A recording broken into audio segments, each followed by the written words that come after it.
thing is, you're doing the same thing. You can't sit here and call the kettle black. Yeah. When you know better, you do better. And we have to be forgiven. And as a race, we have to be forgiven. I'm not saying, like, we just going to overlook everything. We just have to be forgiven. Because I had a friend today tell me, yeah, when I was in high school, I was up here nigga. But when I grew up and I knew better, I knew that the history behind that word, she was like, I'm not going to say that anymore. And, like, I looked at her and I said, I don't think that even when you were saying it, you were saying nigger or you a nigga. It just... She grew up around black people, so that's what it was. And now she's fighting the fight for us. Like she going to war with everybody. Like, what? You got something to say? Oh, you got all lives matter. Okay, all lives matter can't matter until Black Lives Matter. Like she's going to war with everybody. And that's the solution. She is. And that's my argument when it comes down to a lot of people where it wants to holler out that all lives matter thing. No. If all lives matter, there wouldn't be a Black Lives Matter movement. Right. I'm sorry. Right. It just don't work that way. And somebody broke it down to them like this. If one house is on fire and the fire department come out, are you gonna holler, oh, well, what about my house too? Your house ain't on fire. Exactly. This person's house on fire, so at this point in time, this house is more important than your house because ain't nothing wrong with yours. What's going to get to them is break up 9/11. What about these other buildings? Like, we know the Twin Towers went down, but what about the other buildings? They're going to say, oh, you're not being American. Like, that's how you get to them. And speaking of not being American, we can go on this whole Colin Kaepernick thing. It amazes me how the NFL all of a sudden, we see what Colin Kaepernick was talking about. This man said it umpteen times of what he was doing it for. Yeah. Now all of a sudden you get it. Yeah. Just like they told us to protest peacefully. This man did it. He was peaceful. He talked to a vet and told him to drop down to your knees. Like, that right there is more respectful than you just sitting there. Mm-hmm. And they still said, you're disrespecting the flag. And like me and Bree was on the phone earlier today. Like I was telling her, in all these sports arenas and football fields, the players weren't coming out on the field until after the national anthem was even sang. Yeah. Up until 2008. Yep. I said now that the organizations are getting paid, they're requiring for them to be on the field now. Yeah. That makes no sense. Oh, it's cool when y'all getting paid for it. But before, these players was there in the locker rooms and then in the run-out halls or whatever you want to call it, and now it's an issue.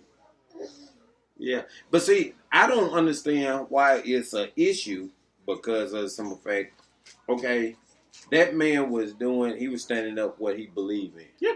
I remember being in school and we would get ready to do every morning the Pledge of Allegiance. And the teacher said, anybody who doesn't agree with the Pledge of Allegiance, you're welcome to step outside. Or have a seat. Yeah. So what's the difference between that man standing up for what he believes in and it's a problem? But he was fired from the NFL. But when I looked at it, I looked at different pictures over the course of time, I seen many other players that was kneeling as well, but they still were able to play. Yeah.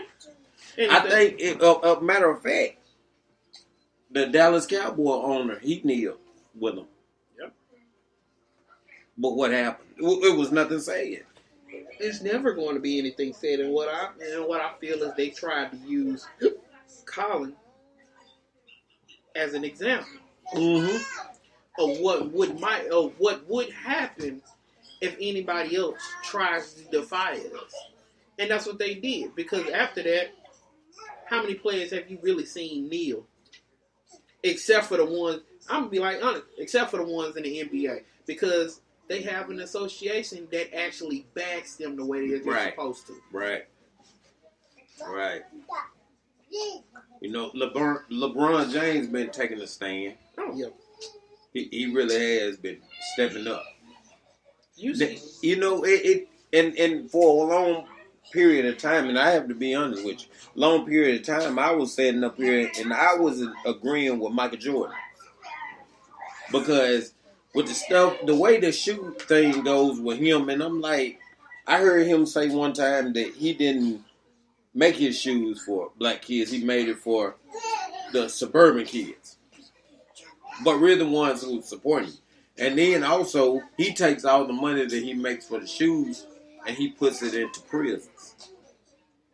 If you look at it and you pull it up, who is in prison? Mostly blacks. So you need to put your money into something that maybe can better. And this is how I was thinking at first. You need to put your money into something that can help better the black community. Give it back to the community. Make a community center. Go back and fix this goal for these people. These little kids can shoot basketball. And see, and that's why I admire LeBron James so much, because majority of his money is going back to his communities. Yeah. He's making rec centers and he's sending kids to college and all of that stuff. So I mean, that's why, like I said, you have a lot of people that hate on LeBron because they're comparing him to Michael Jordan. But I admire this man for the stuff he does off the court. Right. I don't have to question what he's doing with his money.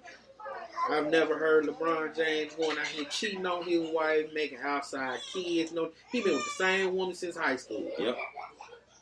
Got all his kids by this one lady. You ain't got to hear that. Yeah. I admire that because that's an example of a real black man. So,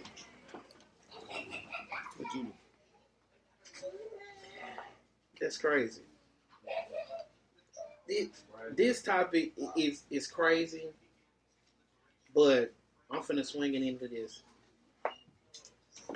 We talked earlier before we even started this segment about the folks that are going out here looting and going in these stores, taking TVs and all this other stuff. Jerome, you asked the question. What did that 42-inch TV got to do with that man's death? Not a thing. What do you need a bigger TV to see that this man had his knee on this man's neck?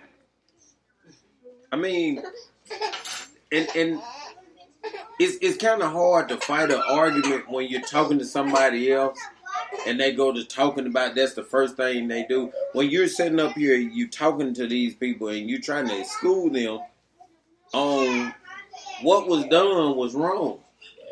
But then when they say, okay, but what does it have to do with them going in there in the Hibbits and stealing all the shoes? And you like, you know what, I really don't have an answer for that right there. I can't speak on that.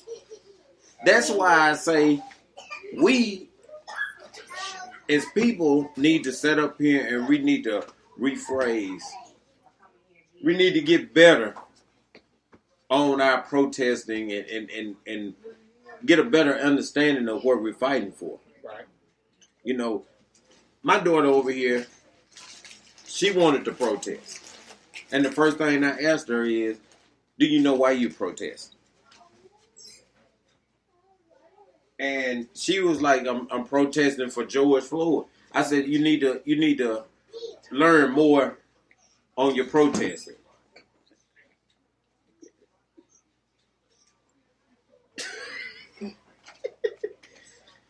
Jarvis, you ready, man? Yeah, he ready. There you go. I mean, step in. When you hear Black Lives Matter, what does that mean to you and your family? To me, Black Lives Matter means the color of my skin shit shouldn't be judged by no more than the personality and the character that I have or that the black people have. So that means that if I show you respect, then you should show me respect back. Just because I'm black and I'm not white, don't mean that I don't deserve respect. It don't mean that I shouldn't have a nice car, move up into wherever job that I'm doing. You know, that what what really means to me. I mean, it's an easy definition to me. Now, as a father with a black son, what things would you instill into him to make sure that he is safe and protected? He's protecting himself at all times. Once he gets to an age where he's not around you for you to protect him. All thing I can, really think of is don't hang around the wrong crowd. I mean, because either way you're gonna get judged without them even knowing his name. He's gonna get judged automatically. So it don't matter what he do. He driving, shopping, working. People's always gonna judge him for being black. Never how he talk, how he dressed, what's his personality, what's his character. So it's I can tell him these things, but it's still not gonna change what's gonna happen to him. Mm-hmm. Only thing that I can do is try to tell him what's gonna happen to him. And it's kind of sad to say that you gotta tell your kid, hey, when you get older, you're gonna have to look out for this. You gotta look out for that. You're gonna have people judge you that don't even know you. You're gonna have police pull you over just because you ride in a nice car. True. So I mean, it's something now that you can't escape. You just have to come. You just gonna have to come to your senses and the way that the world is now. It's just how it's gonna be, and it's getting worse by the day. If you pay attention to it, it get worse by the day. My husband can't even work without the police being called on him. Like, I'm not gonna go into it, but he was doing his job, and somebody called the police on him because he's a black man. Clearly, you can see that he's working, but you call the police on him. It's like you just see this black man and you like, oh, I'm gonna call the police because he's a threat. If you check my husband's record, the only thing you're gonna see is tickets. He can't help that he like to speed, but he doesn't do anything. He works to protect, like to provide for his family. He is our protector, and if anything happens to him, I have to go have this conversation with my kids. And I don't want to have that conversation that your daddy was shot and killed because he was working to provide for us. It's not right. He drive the concrete truck. He told me a story saying that he waved at two white women and they gave him an ugly look. That, like, you know, as his wife, of course, the first thing I want to do is go and punch him in the face because this is the nicest man you ever going to come across. You need help with something, he going to be there to help you. You need something, he don't care if you down to his last, he going to help you. But people look at him and don't even, like, they don't even see his character. They just see that he a black man. Mm-hmm. My biggest fear is he gonna get pulled over and a trigger-happy cop or a scared cop because they the most dangerous ones. Gonna take my husband away.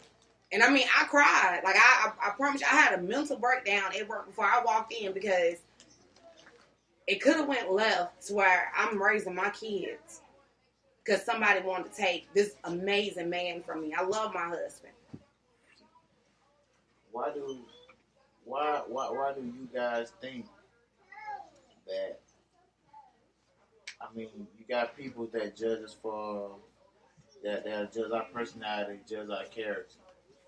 But why do y'all think that they do that? We are, no matter how you look at it, we are a dominant gene.